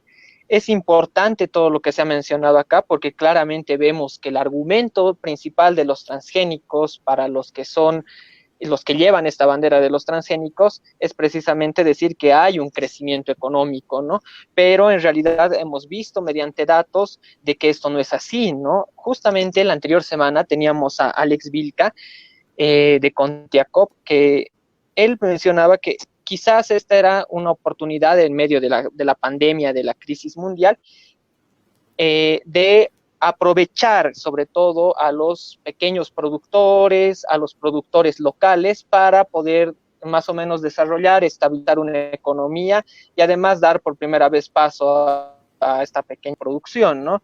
Lamentablemente, y viéndolo como una oportunidad, esta etapa donde se ha paralizado la globalización, donde no hay una circulación de mercancías en todo el mundo y se podría aplicar ciertas medidas, lamentablemente el gobierno, en este caso, utiliza la clásica doctrina del shock para, en un momento de crisis, implantar ciertas políticas, las cuales no se aplicarían en contextos normales, ¿no? Y esta doctrina del shock como tal afectaría directamente y estaría muy vinculada con el tema de los transgénicos y con otras actividades también dentro de la sociedad boliviana. Por último, digamos, para solo dar un breve resumen de lo que se ha hablado en un párrafo, diríamos que se habla mucho de aplicar los transgénicos, de que estos generarían un crecimiento económico en el país, pero vemos con ejemplos que no es así, solo se busca generar un monopolio económico que solo busca la acumulación de ganancias en el ámbito de la agroindustria, generar el monopolio de la producción y una clara distinción con los pequeños competidores, y además que, como mencionaba Manuel, generar un control en muchos más aspectos de la vida cotidiana por parte de los grandes monopolios y de las grandes empresas, ¿no? Realmente creo que ha sido una charla muy importante. Tal vez Raiza algunas opiniones y vamos a ir respondiendo también algunas preguntas del público en general, ¿no? Bueno, sí, en realidad muchos de los temas que has tocado, ¿no? En el tema, por ejemplo, esto de la transferencia horizontal de genes, que es una pregunta también que hicieron. O sea, hay estudios demostrados, incluso tengo acá 2 artículos que han mostrado que en cultivos transgénicos han encontrado genes que jamás habían visto en bacterias y que posiblemente esto generaría una resistencia a antibióticos en los lugares. No, también otra revisión que se ha hecho el 2019, que salió en septiembre del 2019 sobre, o sea, una revisión bibliográfica extensiva y muy precisa de todos los problemas, ¿no? No solamente el tema ambiental, sino también el tema en la salud, el tema económico. Y estos estudios son recientes, o sea, son del 2019, del 2018, porque lamentablemente vemos que muchas personas empiezan a decir, no, pero es que eso del glifosato es algo del siglo pasado, que es uno de los más bien agroquímicos menos tóxicos, pero también con esto de los transgénicos no solamente es un tema o sea, del tema económico y social, sino, por ejemplo, a nivel de investigación. En Paraguay, en Argentina, son los soyeros los que pagan las investigaciones. Son ellos los que pagan todo lo que se realiza en su sector. Y si los resultados no son como ellos quieren, eliminan la investigación, quitan el financiamiento, incluso quitan licencias a biólogos, a ingenieros ambientales, incluso a personal de salud. Entonces, no es solamente un tema que está centrado en que si tomamos Coca-Cola o no, o que si le inyectan a Messi o no hormonas, porque también hay que tener en cuenta que la biotecnología no es lo mismo que una política de implementación de transgénicos en el país. ¿no? O sea, la biotecnología, como hablábamos también con Lucio, ahora salen con que, bueno, estás en contra de los transgénicos y estás en contra de la insulina, o creo que lo decía Stash, no es lo mismo, y eso hay que intentar explicar quizás a las personas, pero no de una forma en el que, bueno, esto es así, punto, sino también para poder analizar nuestra realidad social, política y hasta académica, o sea, qué estamos produciendo a nivel científico y cómo también esto está siendo ignorado, porque biotecnología en el país sí hay, hace mucho, ¿no? Y no se apoyan esos pequeños proyectos para mejorar los cultivos de varios lugares, para hacer cultivos, no solamente monocultivos, sino cultivos agroforestales, por ejemplo, y eso no se apoya. Y esa es una realidad que estamos viviendo, que hemos vivido desde hace muchos años, ¿no? Solamente eso. No sé si Manuel o Estáis también quieren hablar algo un poco más sobre lo que está pasando. También tenemos algunas preguntas de las personas que me gustaría comentarlo antes de más a debate. Aquí nos habla Aria, que no tiene apellido, Aria. Dice, he leído que los cultivos genéticamente modificados ganan una aprobación comercial como equivalentes sustantivos para cultivos alimentarios estándar, con pruebas científicas en 90 días. ¿Es esta la duración del ciclo de pruebas? Menciona que estas pruebas de 90 días se las realizan alimentando a ratas con dietas que incluyen un porcentaje de organismos genéticamente modificados. Y si se sabe algo sobre esto, no sé si alguno tiene algún conocimiento de protocolos que incluyan solamente 90 días para la evaluación de transgénicos. Ese es el problema, pues, ¿no? Que para hacer una evaluación sobre el verdadero impacto, por lo menos tienes que hacer una evaluación a mediano plazo, por lo menos, y a largo plazo para ver los efectos de estos productos. Si a una rata en laboratorio le doy un producto que voy a evaluar y lo evalúo en 3 días, probablemente el producto siga en su tracto digestivo, ¿no? Entonces, lo que han hecho, lo que nosotros sí tenemos certeza, ya en pruebas judiciales, y esto es muy importante hablar así con claridad, en procesos judiciales, ellos han demostrado estudios en 3 meses de que alimentos y productos agroquímicos no generaban daño, pero cuando se han hecho los mismos estudios en 90 días, más de 90 días, en 7 meses, sí se ha podido establecer, por ejemplo, ya la presencia de tumores. Entonces, a los agronegociantes y a las transgénicas, las empresas transnacionales, les interesa hacer estudios cortos, ¿no? Donde no pueda establecerse los efectos. En cambio, cuando se hace estudios largos, ahí es donde se obtiene valiosísima información sobre el daño que se hace a la salud de los animales, al daño ambiental, al daño a la salud humana y a la biodiversidad. Por eso ellos hablan de procedimientos abreviados, o sea, bien clarito la cosa, ¿no? O sea, cuando alguien habla de un procedimiento abreviado, significa que quiere hacer las cosas rápidas para que no se sepa los impactos que se tiene hacia adelante. Esa es la respuesta concreta que yo tengo.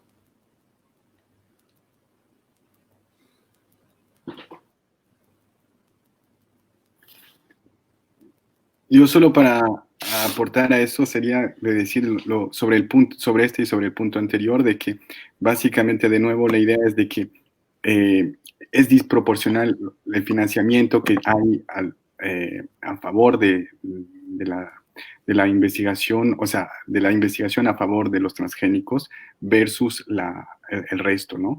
Y que francamente nos dan a entender de que es un debate donde estamos a 50% uno versus el otro, cuando en realidad hay un cierto debate, hay un cierto consenso mundial sobre el modelo económico, sobre muchos de los aspectos de los peligros de salud, contaminación, que pues darían a entender que es más como un 20 o 30%, yo diría, y que la realidad es de que del otro lado, la noción de que los transgénicos están dañando y que no son sostenibles económicamente es la mayoría del consenso. Es de nuevo esta idea de, como en cambio climático, que tenemos a la persona que está diciendo de que no existe cambio climático y la persona que sí, y los presentan en el canal de tele uno versus el otro y da a entender de que el mundo está dividido entre dos posiciones, cuando en realidad el mundo, 90% del mundo sabe de que hay cambio climático y el 10% no lo niega, ¿no? Entonces, a eso es un poco esta idea de que el debate está truncado, no está hecho para estar equilibrado. Bueno, tenemos otra pregunta que va más hacia la parte económica de Diego Peñaranda, que dice: si la implementación de organismos genéticamente modificados no aumenta la rentabilidad ni la productividad boliviana, ¿cómo se las podría aumentar? Desde luego, o sea, básicamente en ese sentido, lo primero es de que no se están utilizando la cantidad de fertilizantes suficientes en el modelo intensivo que existe, ¿no? Yo personalmente considero que el modelo que existe no es, por muchísimos aspectos, en términos ambientales, en términos de deforestación y demás, no es viable. Pero si habla simplemente de la rentabilidad, hay muchos limitantes para aumentarlo, y uno de ellos es el mayor uso de fertilizantes más que todo. Pero eso dicho, de nuevo, la idea es de que además los transgénicos generan, no es de que hayan más costos, sino que los costos van, o sea, lo explico de otra forma. Las semillas, tienes esta semilla, tienes el glifosato que solamente va a atacar a todos los demás productos excepto de esta semilla transgénica, ¿no? Entonces, la idea es de que si no tienes el glifosato, no puedes usar esta semilla transgénica. Entonces, para la empresa transnacional que vende esta semilla, lo que ella se está generando como beneficio es ambos. El beneficio de la semilla y el beneficio del producto agroquímico que viene con ese. Y entonces no es tanto de que los costos del pequeño productor vayan a subir, pero sino que el beneficio le va a ir a esta empresa que te está volviendo dependiente, así como productos pues, de diferentes marcas que no son compatibles. A ver, sobre el tema, ¿no? Hay una visión, pues, centrada en el tema de la productividad, ¿no? Yo voy a invertir tanto y quiero obtener la mayor rentabilidad posible. Si puedo obtener 1, 2, 3, 10, y si alguien viene y me dice vas a obtener 30, uy, qué maravilloso, ¿no? Pero eso es en un único caso, en un caso aislado y donde tu interés y tu preocupación es esa, la de obtener mayor rentabilidad. En el mundo real, en el mundo en el que vivimos, hay otros factores que indican la verdadera riqueza que tenemos. Por ejemplo, en el caso boliviano, somos uno de los países con mayor biodiversidad. Somos cuna de la agricultura en el mundo y tenemos un potencial impresionante para desarrollar la producción de alimentos en las zonas bajas, medias, altas, intermedias, etcétera. Entonces tenemos productos maravillosos como la quinoa, que ni otro país no lo tienen, o el cacao que por tercer año consecutivo, el cacao del Beni, viene siendo certificado como el de mayor calidad del mundo. Somos riquísimos en productos como el maní, las calabazas, incluso el maní lo estamos subutilizando. Entonces, si alguien viene y me pregunta cómo puedo elevar mi rentabilidad, además solo está preocupado de un factor y no está preocupado del resto de los factores, de las grandes capacidades que tenemos. Lo que aquí tenemos es un grave problema, es que tenemos agronegociantes con una lógica. Tenemos que sacarnos esa lógica de la cabeza y tomar control de todas las variables de la producción. Bolivia puede ser uno de los países que puede exportar alimentos en diversos niveles, en diversas características, en diversas épocas, y podríamos hacernos millonarios, podríamos hacernos recontra ricos, si es que realmente le pusiéramos toda nuestra capacidad como país, como nación, al desarrollo y al cultivo de alimentos. Ahora, en el caso de la soya, hay otro problemita que es bueno explicarlo. Tienen un rendimiento bajo, pero tienen 2 cosechas. Ese es el secreto. Por eso subsiste los agronegociantes transgénicos soyeros. Con los niveles de rendimiento que están bordeando 1.9 o menos por tonelada, por hectárea, de toneladas de soya por hectárea, ya deben haberse ido, ya deben haber colgado los guantes. Lo que no nos dicen estos caballeros es que ellos tienen la cosecha de invierno y la cosecha de verano. En la misma extensión están sacando el doble, ¿no? Sacan 1.9 y en la siguiente cosecha en una menor superficie, porque no pueden sembrar en la misma superficie la misma cantidad de soya. Entonces, algunas cosechas, digamos, siembran 800.000 hectáreas, en otras siembran 600.000. Entonces, obtienen un rendimiento en verano y un rendimiento adicional en invierno. Esta ha sido la única característica, la riqueza extraordinaria del norte integrado, de esas tierras que son las mejores que ha tenido el país, que les ha posibilitado sacar 2 cosechas al año. Y por eso subsisten. Pero ahora tienen un problemita, es que se les está secando toda esa zona y sus rendimientos están cayendo y van a seguir cayendo en el futuro. Por eso es que su producción se ha vuelto insostenible. Ellos mismos, con la deforestación que han hecho, han generado las sequías que se está dando en el norte integrado, el uso excesivo de agroquímicos, y están volviendo insostenible su producción.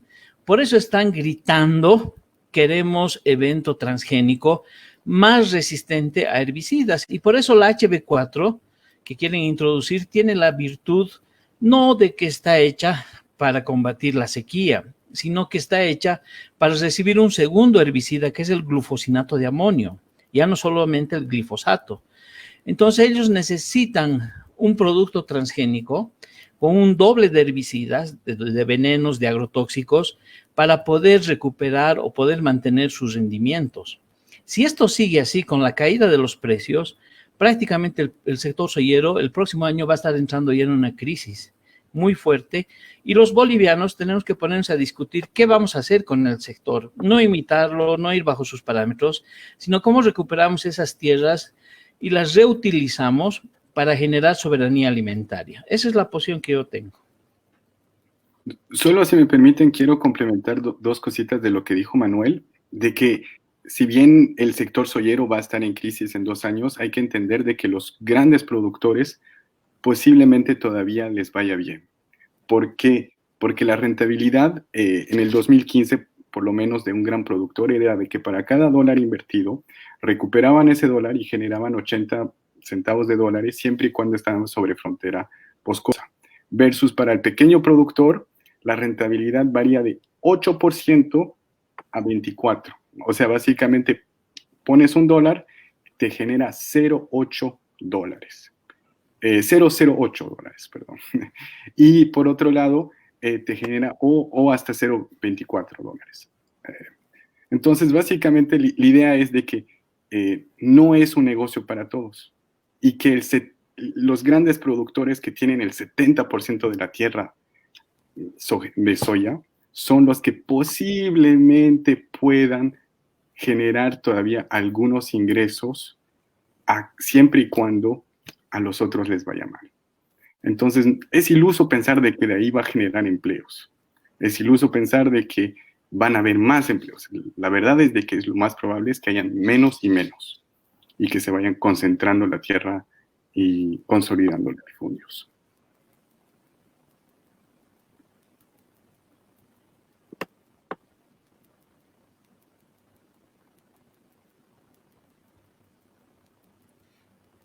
Bueno, sí, hay muchas preguntas, ¿no? Estoy pudiendo leerlas todas, hay muchos comentarios también al respecto.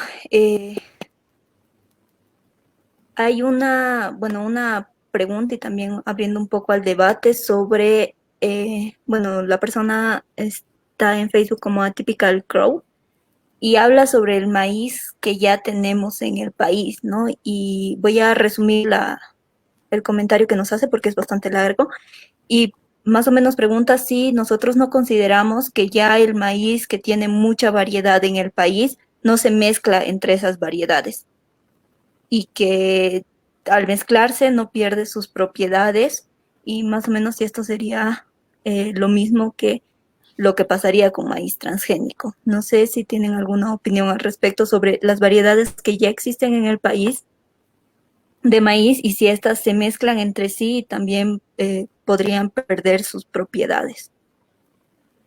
Bueno, lo que pasa es que cuando hay una cosecha, hay una plantación de maíz convencional o tradicional y al lado hay un maíz transgénico, la contaminación lo que va a generar es que en los maíces convencionales, en los maíces sanos, empieza a aparecer mazorcas con deformaciones, no plantas con deformaciones, y eso es lo que se ha visto en México.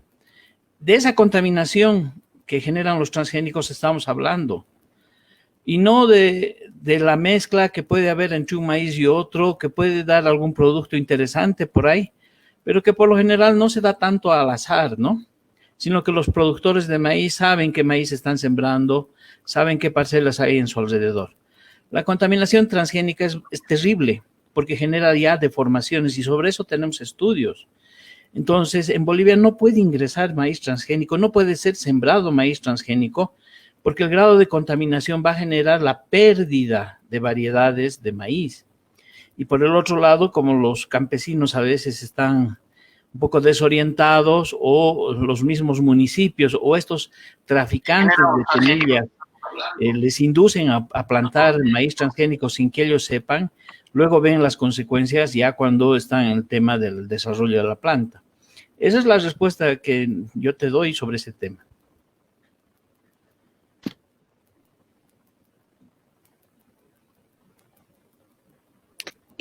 Bueno, también para aclarar, porque sí han empezado a haber muchos comentarios, no sé, no los puedo leer todos porque realmente son muchos, entonces por eso me disculpo con las personas que no estamos pudiendo leer sus comentarios y sus preguntas, no es solamente porque no queramos hacerlas, pero también es importante ver que hay otra tecnología que se está generando, ¿no? Pero la que se está queriendo implementar en el país es lo que mencionaba Stash, la que no se quiere en ninguna otra parte del mundo, ¿no? O sea, son varias variedades que no han sido aprobadas en varios otros países por muchas razones, por muchos estudios, y esto hay que dejarlo en claro, o sea, no es lo mismo el tema de la biotecnología con el tema de los transgénicos, ¿no? Porque transgénicos vienen ligados con una mega empresa que ha tenido demandas millonarias en muchas partes del mundo, sobre todo en Estados Unidos,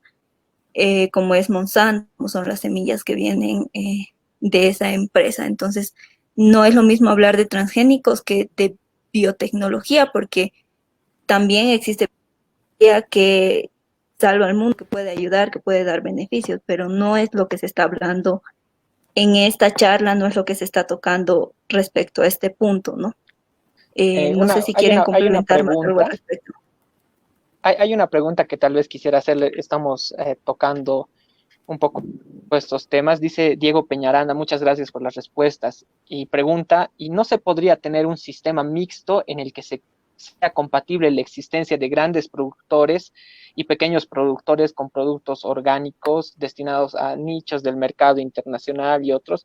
Esta pregunta más o menos de la convivencia entre ambos, ¿no? Entre la producción, digamos, natural y la producción transgénica, me parece importante porque a veces hay una visión idílica, ¿no? De que en las sociedades se puede convivir entre los productos naturales y los productos transgénicos. Eso quiere decir que se puede convivir entre el monopolio de la producción de alimentos al lado del pequeño productor de alimentos, ¿no? Pero por lo menos yo he visto que en el caso argentino, por ejemplo, esto no ha sido la solución. De hecho, las grandes corporaciones, el monopolio de producción de alimentos se ha comido a los pequeños productores, pero no sé cuál será su respuesta en este caso para aclarar esta duda, ¿no? Porque yo en los últimos días he visto mucha clase de estas respuestas de decir sí, pero esto nos va a ayudar a fortalecer la producción en el área rural y a los pequeños productores. Entonces, les dejo la pregunta, ¿no?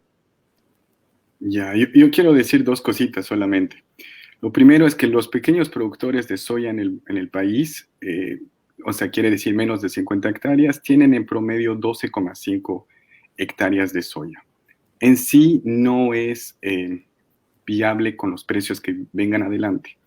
Si bien cuando haces una producción orgánica, tienes un premium siempre y cuando te hayas certificado, o sea, te dan un monto adicional por cada tonelada. Típicamente el premium varía y se define en función de cuánta gente quiere comprar eso. Y hay tan poca gente que quiere comprar soya orgánica fuera del país o en Bolivia, que hace que el premium que te da en el día de hoy no es viable para cubrir los costos adicionales que tienes que llevar adelante para adquirir esa certificación. Entonces, de nuevo, el problema nunca ha sido de la producción. Los productores son, y hay diferentes cultivos, y se puede hablar de la quinoa, se puede hablar del cacao, se puede hablar de agroforestería para la zona tropical. Eso no hay problema. El problema es la comercialización y el sistema que permita a que los pequeños productores tengan acceso a precios justos y sean apoyados para no tener que competir con los grandes productores sobre el mismo bien y producto. Entonces, de nuevo, por ejemplo, en el caso de la quinoa ha sido un gran problema porque si bien es algo nativo que producimos, el día de hoy se produce en alrededor de 80 países del mundo y hemos perdido la oportunidad de consolidarnos como el monopolio de la quinoa porque no hemos tomado las buenas medidas para su comercialización, además de otras para su producción. En el caso de la soya, por ende, hablar de un sistema mixto posiblemente no es el caso con un sistema mixto en torno a la soya, porque no podemos jugar con las herramientas de que el pequeño productor de soya se va a entrar a un nicho tipo orgánico u otro que comercialmente no ha dado buenos resultados y competir en el mercado global contra productores de Estados Unidos y otros que el día de hoy, con la crisis actual, están lanzando paquetazos de subsidio y no va a ser viable. Entonces, tienen que cambiar de lógica productora, tienen que cambiar de cultivos, tienen que cambiar de sistema de comercialización. Sí, tal vez la pregunta que hacen es fundamental, ¿no? Y tiene que ver con las políticas públicas agroalimentarias del país. Es decir, vamos a ir a elecciones, va a haber un nuevo gobierno, pero algún momento, o no va a haber, o no sabemos, pero algún momento tiene que definirse la política agroalimentaria del país. Así como venimos hasta ahora, bueno, es de facto, ¿no? Xopucho. Entonces, cuando definamos, nos sentamos los bolivianos a definir qué queremos hacer con nuestra tierra y nuestra producción de alimentos, ahí se van a dar cuenta que los dos modelos son excluyentes. El agronegocio se cimienta en el monocultivo y las grandes extensiones de tierra. Ese modelo pretende producir commodities, estos productos que son para los chanchos, ¿no? No le interesa producir alimentos porque no es rentable. Ahí está el caso del trigo, el caso del maíz, que no les da la gana de producir más a los agroempresarios cruceños porque no es rentable. Y lo que buscan es generar además un modelo excluyente del pequeño productor. Es decir, el agronegocio va a matar a los campesinos y a los pueblos indígenas como productores de alimentos. Lo está haciendo en estos años y tenemos la evidencia estadística de que eso está sucediendo. Estamos perdiendo no solamente inmensas variedades de alimentos, de bioalimentos diversos, sino también capacidades productivas. Nuestros pequeños campesinos producen algunas verduras, algunas frutas y algunos tubérculos, pero han perdido la capacidad de ser incluso competitivos, de poder abastecer el mercado y poder exportar, mucho menos de poder desarrollar agricultura agroecológica. ¿Por qué? Porque tenemos un Estado que se ha hecho el de la vista gorda y ha beneficiado únicamente al sector cruceño de los agronegocios. Son dos modelos excluyentes, porque si yo pudiera ser gobierno y estuviera en mis manos como Estado la administración de la tierra, les expropiaría, nacionalizaría las tierras del agronegocio para que sembremos ahí socialmente, estatalmente, privadamente, una gran cantidad de trigo para la autosuficiencia alimentaria del país, maíz para alimentar bien a nuestros niños y de esa manera podríamos generar incluso alimentos para la exportación. Entonces, eso significa cambiar el modelo. Entonces, tras esta batalla de los transgénicos está la disputa por el modelo. Y yo, un poquito para terminar, quisiera decir lo siguiente. Evidentemente los transgénicos matan. ¿Saben qué es lo primero que mata? No van a pensar que mata a la gente ahí que se está muriendo como con el coronavirus, cayéndose al suelo, pataleando como cucaracha y estirando los pies. Lo primero que mata los transgénicos es nuestra soberanía tecnológica y nuestra capacidad científica de poder generar conocimientos en torno a la agricultura. Los transgénicos matan nuestra capacidad de investigación, de desarrollo tecnológico, de desarrollo científico. Por eso es que seguimos siendo un país dependiente y lo único que hacen los empresarios es comprar el paquete. Porque el transgénico, no crean que es ciencia, que es tecnología abierta. Es una tecnología y una ciencia cerrada. El empresario compra el paquete, lo siembra y le echa el agrotóxico. Por eso es que los empresarios cruceños ni siquiera tienen la capacidad científica de defender por ellos mismos los transgénicos como concepto, como componentes químicos, como daño o como beneficio a la salud, al medio ambiente. Son unos ignorantes. Ellos se dedican al agronegocio porque podrían dedicarse a la minería, o podrían dedicarse a la venta de armas o al narcotráfico. Así de clarito ese es el agronegocio.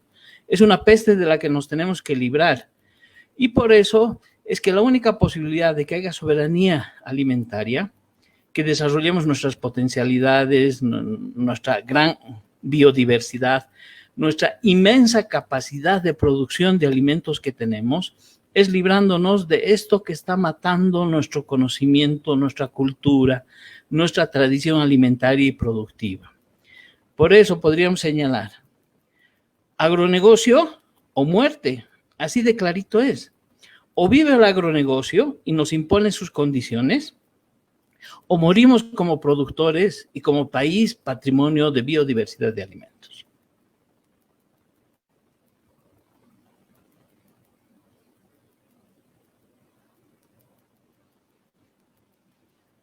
Bueno, aprovechando de repente, solamente quiero decir de que, Manuel, yo concuerdo con muchos de los puntos que has dicho y realmente pienso que cuando se repiense en el sistema económico que puede ser viable y que tenemos que llevar adelante, yo simplemente haría mucho énfasis en que tenemos que más que todo pensar en la comercialización. Tenemos tantas experiencias positivas de producir de manera agroecológica, de usar métodos de conservación de uso de suelos, montón. La pregunta sobre cuál es el modelo productivo no es un falso dilema. Existen muchas opciones en Bolivia que hemos generado a través de los años, capacidades, tecnologías, etc. La gran pregunta es, ¿cómo llegas a que ese producto llegue a ser comprado con un precio justo y llegar de ahí a los consumidores?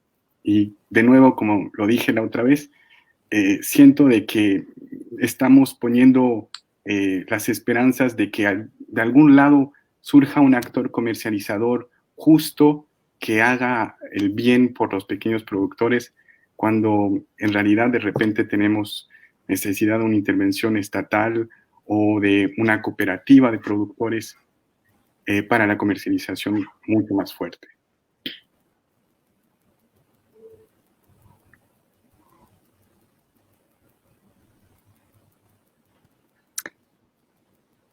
Bueno, tenemos una pregunta. Yo creo que todas las intervenciones y todo lo que realmente se está hablando en este momento es muy importante y está aclarando muchas dudas también, ¿no? Al ser bien directos y concretos con lo que se está tocando. Hay una pregunta de Monse que dice, ¿en Bolivia existen los sistemas participativos de garantía que serían una buena herramienta social?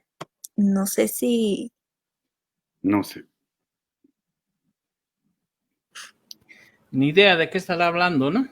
Sí, yo tampoco. Ya, bueno. Yo tenía una pregunta para hacerles respecto a todo lo que se ha estado debatiendo, tanto en la tele, en la radio, hasta en muchas charlas también que se está dando en torno a este tema de los transgénicos, el tema de la biotecnología, la agroindustria. Mucho de estos cereales y la misma Coca-Cola son baratos, ¿no? Y son accesibles y rápidos. Y en el país también hay un montón de iniciativas que son mucho más saludables, mucho más sanas, pero que cuestan un poco más.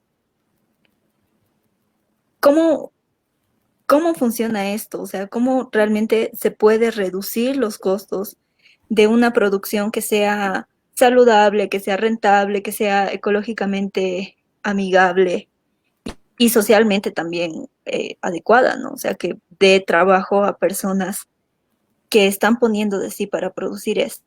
En vez de comprar Doritos, en vez de comprar Pringles, en vez de comprar Coca-Cola y Chocapix y etcétera, ¿no? Esa es mi pregunta. De repente puedo empezar con una cosita solamente para aclarar por qué, digamos, Coca-Cola es tan barato. Hace un par de años, el viceministro de Agua y de Medio Ambiente y Agua tuvo una entrevista con María Galindo en su radio e indicó básicamente de que Coca-Cola pagaba al país anualmente 40.000 bolivianos por el uso del agua. Por ahí es la primera respuesta, de decir, de repente son tan baratos porque no incorporan los verdaderos costos sociales y ambientales que le hacen al país y que no están pagando de manera justa los recursos naturales que están extrayendo del país. Entonces es un poco difícil ser competitivo cuando alguien no está jugando con las reglas justas y no está pagando con las reglas justas. Segundo punto, sobre la parte de reducir los precios de estos productos. Lo que hay que entender es que típicamente los productos amigablemente más ambientales y demás no están llevados adelante por las mismas personas que hacen los productos que no son amigables. En el caso de un pequeño productor orgánico versus uno que no es orgánico, existe esta tendencia a que el pequeño productor orgánico o el comercializador de un producto orgánico, en el caso boliviano, por ejemplo, tiende a ser asociado con clases sociales más pudientes. Por ende, ¿qué quiere decir? De que cuando vemos una explosión de diferentes negocios amigables ambientalmente en el país, de comercialización de productos y demás, y que llegan a ser un poco más caros, es porque también el tiempo que le dedican no es el mismo que de una persona que no está haciendo un producto amigable, que va a ser de repente un tiempo más barato, un salario menor, aspiraciones económicas diferentes. Pero en sí, la idea es de que cuando tienes grandes escalas, se reducen esos costos. Y que por otro, el gran problema que tenemos el día de hoy es señalizar, saber con certeza que este producto, esta cosa que me estoy comprando es buena para mí. En Bolivia no hay certificaciones amplias que nos puedan ayudar a saber si este producto realmente es así y asá, y que me puedan certificar que esto sea orgánico o no. Entonces queda esa duda de que me estarán tomando el pelo si este cacao es orgánico o no. Nunca lo sabré si es que no veo una tercera parte, una institución, una verificadora que viene, que va en campo, que asegura que esto sea el caso, que hace los test con los productos y que nadie nos pueda tomar el pelo y decir, sí, les aseguro, este producto es 100% orgánico. Bueno, saliéndonos un poco del tema de los transgénicos, entramos al tema de que la gente quiere consumir cosas baratas y cree justificar que esas cosas baratas son estos productos generados por la manufactura industrial, ¿no? De alimentos o que son importados. Fíjate que en estos días de cuarentena va a haber una rebaja real del precio de la electricidad. El Estado va a pagar una parte, ¿no? Y la electricidad y demás no se va a hundir, no va a entrar en quiebra, no va a fracasar. Eso te está señalando de entrada que no pagamos los precios reales o justos sobre el tema de los servicios. Si hay una reducción sustancial por el tema del coronavirus en el pago de los servicios y no está colapsando el sistema, eso significa que pagamos de más. Nos han estado cobrando de más.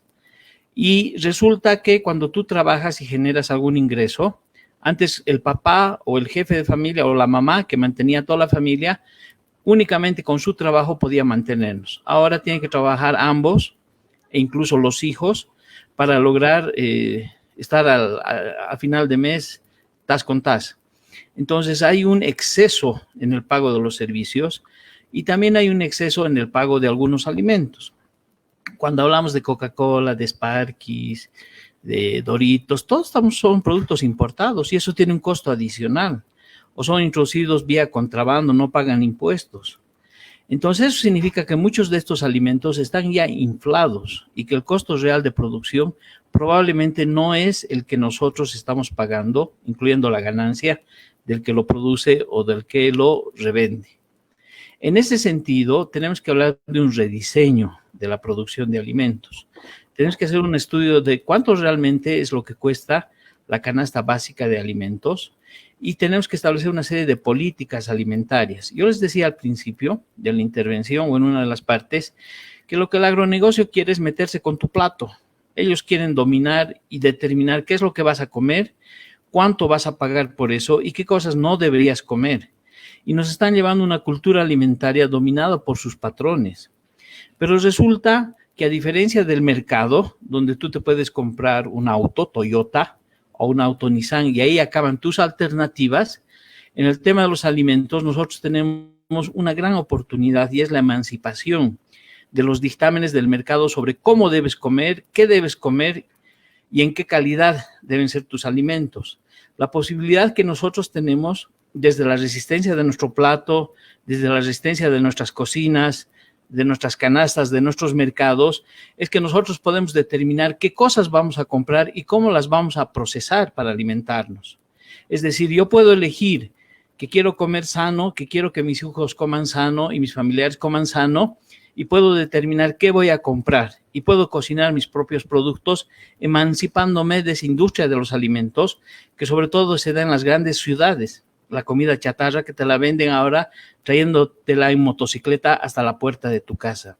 De eso estamos hablando cuando hablamos de soberanía alimentaria. De eso estamos hablando cuando hablamos de la insurgencia de la comida. Y por eso es que esta resistencia a los transgénicos es paradigmática en el caso de Bolivia. Y lo que hemos hecho todavía lo tenemos que evaluar y la gente se tiene que dar cuenta de la magnitud. Fíjense que si ahorita les contamos a las personas que sufren por el rocío del glifosato en la Argentina o lo que pasa en el Brasil, si les contaríamos que hemos logrado parar un decreto que en 10 días quería meter transgénicos a Bolivia, yo creo que en este momento mucha gente de los países vecinos se van a preguntar cómo lo hemos hecho, cómo ha sido posible ese milagro. Y de eso se trata, de lo que nosotros estamos haciendo aquí en chiquitito, junto al anterior gobierno que hemos tenido la capacidad de sacarlo a través de las movilizaciones democráticas. Lo que hemos hecho en estos días es algo heroico, es algo épico, del cual todavía no tenemos plena conciencia y de lo que seguramente en los siguientes días vamos a dar aquellos pasos para ir consolidando esta acción. Por eso es que yo empezaba mi disertación hablándoles del nuevo decreto que ha cancelado los 10 días. Hablan de un proceso abreviado ahora de 40, vamos a ver si es de 40 o es de 400 días o nunca. Y en eso va a estar la acción que nosotros hagamos y eso va a modificar nuestra forma de ver las cosas y desde cómo comemos y cómo nos proyectamos hacia el mundo. Yo creo que con esto ya podríamos ir cerrando, ¿no?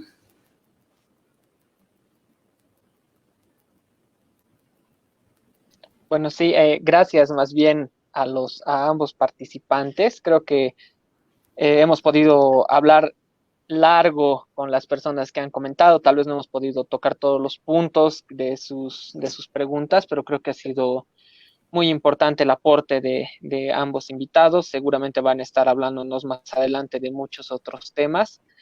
Agradecer igual a todas las personas que han estado en la transmisión. Tal vez, Raiza, ¿quieres agregar algo más? Bueno, no, en realidad solamente agradecerles por el tiempo, por la dedicación y también por la voluntad de habernos explicado, no solamente a nosotros, también a todas las personas que nos ven y por todos los medios que se ha compartido esta transmisión para tener una idea un poco más amplia y un poco más clara también de lo que implica el ingreso de transgénicos en el país, ¿no? No solamente desde la perspectiva científica pura o biotecnológica, sino también desde la perspectiva económica, social y política, que es sumamente importante porque es parte de nuestra realidad. Les dejo con la palabra para despedirnos y para cerrar este esa pequeña charla que hemos tenido sobre transgénicos con TUNUPA. Muchas gracias. Si me permiten, solo ahí para acabar, solo 2 puntitos para un poco ponerle énfasis a por qué esto es tan importante. El día de hoy, con la crisis económica, con el coronavirus, se están tomando ciertas medidas económicas muy fuertes, drásticas, y se están llevando adelante préstamos gigantes que se están negociando y sobre la base de propuestas económicas de desarrollo. Y si a lo largo de estos últimos meses el gobierno solamente nos ha hablado de una propuesta de expandir y de fomentar el agronegocio, y que eso es lo que está proponiendo a los donantes que nos están por prestar, me temo de que el debate es ahora o nunca. Ese es por un lado, y por el otro lado, los bosques, y quiero recordarlo, el año pasado se han quemado millones y millones de hectáreas. En los primeros meses del año que acaban de ocurrir, han aumentado la cantidad de focos de incendios.